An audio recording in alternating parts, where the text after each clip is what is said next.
Mega power star Ram Charan నటిస్తున్న latest movie Peddi.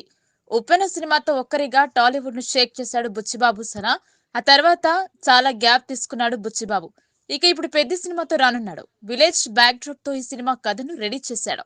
ఈ సినిమాలో చరణ్ డిఫరెంట్ లుక్ లో కనిపించనున్నాడు. Mega power star Ram Charan ప్రస్తుతం పెద్ది సినిమా షూటింగ్ లో ఫుల్ బిజీగా ఉన్నాడు. బుచ్చిబాబు సనా దర్శకత్వంలో ఈ సినిమా తెరకెక్కుతోంది. ఈ సినిమాపై అభిమానుల్లో భారీ అంచనాలు నెలకొన్నాయి. ఇప్పటికే ఈ సినిమా నుంచి విడుదలైన పోస్టర్స్, సాంగ్స్, వీడియో క్లిప్స్ ప్రేక్షకులను విశేషంగా ఆకట్టుకున్నాయి. ఇదిలా ఉంటే చరణ్ కు విపరీతమైన ఫ్యాన్ ఫాలోయింగ్ ఉన్న విషయం తెలిసిందే. కేవలం ఇండియాలోనే కాదు, ఇతర దేశాల్లోనూ చరణ్ కు విపరీతమైన ఫ్యాన్ బేస్ ఉంది.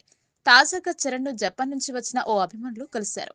స్టిల్స్ ను గ్రీటింగ్ కార్డ్స్ గా కట్ చేస్తూ చరణ్ కు చూపించారు. చరణ్ వాళ్ళ ప్రేమకు ఆశ్చర్యపోయారు. అలాగే క్రికెట్ బ్యాట్స్ పైన సిగ్నేచర్ చేసి రామ్ చరణ్ వాళ్లకు అందించారు. ఇందుకు సంబంధించిన వీడియో సోషల్ మీడియాలో వైరల్ గా మారింది.